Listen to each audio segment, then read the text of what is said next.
کانٹے بچھانے والی نے 4 دن آنا چھوڑ دیا، بیمار ہو گئی تھی. تو آپ نے کہا کیا بات ہے، وہ ہمارے راستے میں اب کانٹے کوئی نہیں ہیں. کہا جی وہ بیمار پڑی ہے جو کانٹے بچھاتے تھے. تو آپ اس کے گھر چلے گئے. ماں جی خیریت تو ہے، آپ ٹھیک تو ہیں؟ کہا بیٹا مجھے کلمہ پڑھا دے، بس تیرے اخلاق نے مجھے فتح کر لیا ہے. میرے بھائیوں یہ چیپٹر بھول چکے ہیں.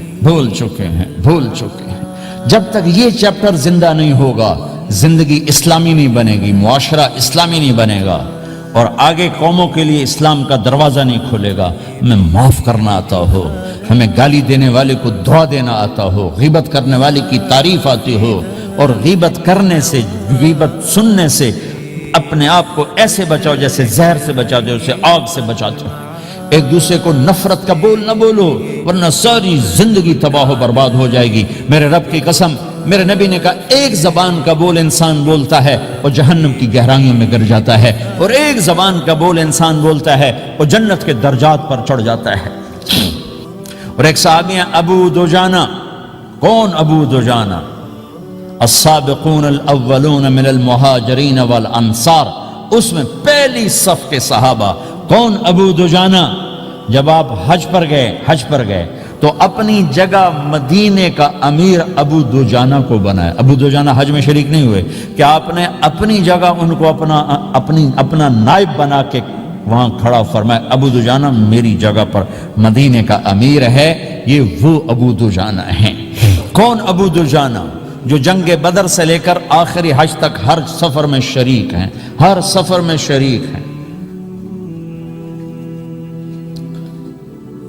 ان کی ایک بات میں بتانا چاہتا ہوں، پہلے تھوڑی سی ان کی ہسٹری بتانا چاہتا ہوں.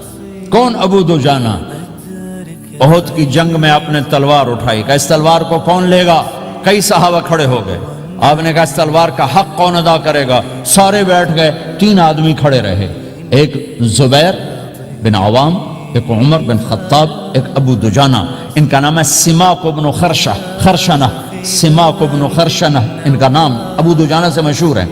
تو آپ نے تلوار نہ عمر کو دی، نہ زبیر کو دی، ابو دجانہ کو دی تھی. تو عمر رضی اللہ عنہ نے تو محسوس نہیں کیا، حضرت زبیر نے محسوس کیا کہ اس کو کیوں دی، مجھے کیوں نہیں دی؟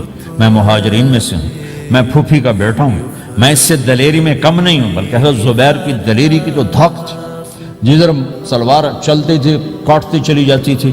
کہنے لگا میں دیکھوں گا یہ کیا کرتا ہے. تو ابو دجانہ کے پیچھے پیچھے زبیر ہو لیے.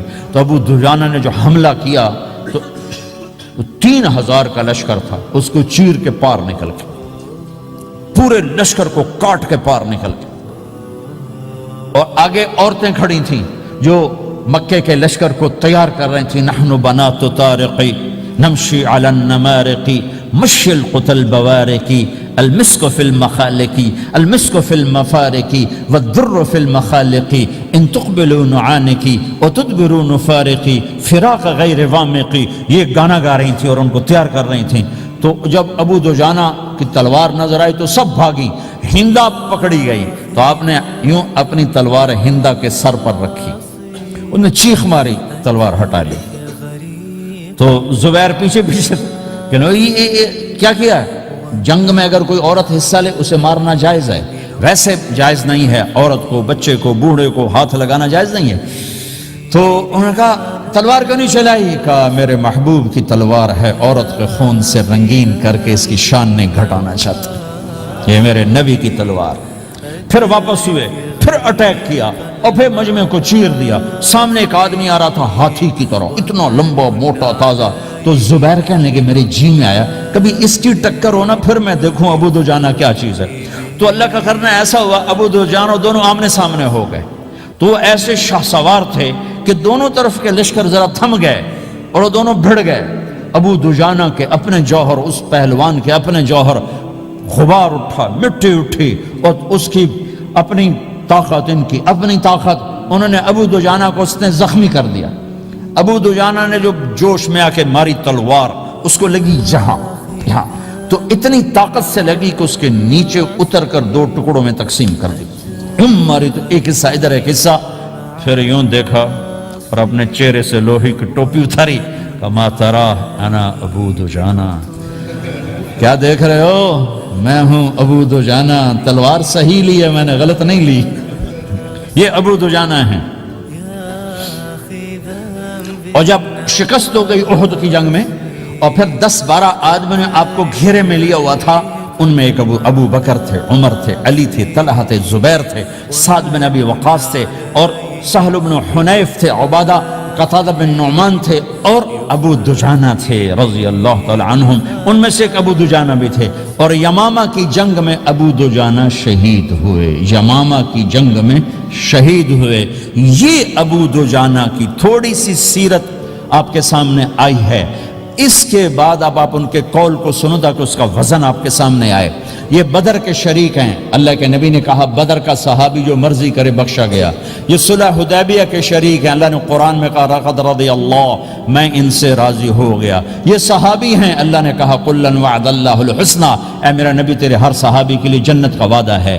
اور اب یہ کیا کہتے ہیں؟ یہ کیا کہتے ہیں لوگو؟ ان ارجع عملی عند،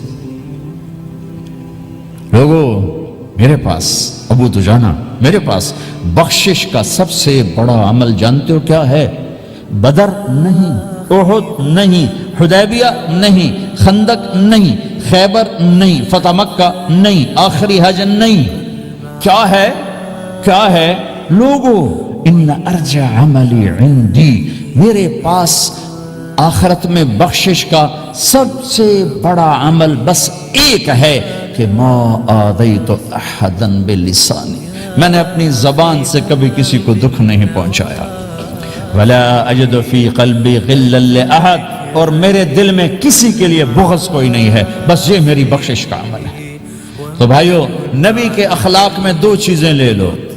ایک زبان سے کسی کو دکھ نہ دو، ایک دل میں کسی کا بغض نہ رکھو. اللہ کی قسم بغیر حساب کتاب کے جنت میں جاؤ.